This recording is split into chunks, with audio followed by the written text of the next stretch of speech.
Hey guys, today I'm gonna show you how to get movie clips for edits. So first of all, what you have to do is go to your web browser and open Google search engine and type in Ronin FX.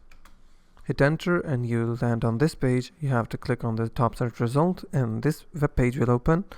Now, on this page, you will be able to see if this page is on another language. What you have to do is click on English with Google Translate. You will be easily able to translate the page.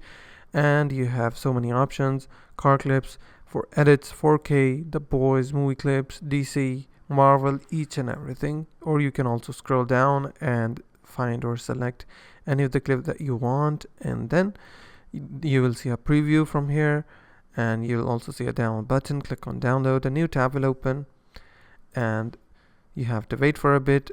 And simply, once the clip has been opened, you can easily click on the download button to download the file, or you can also play the file to see if you want to download it or not. So that's how you can get movie clips for edits. If you find this video helpful, please hit the like button and don't forget to subscribe.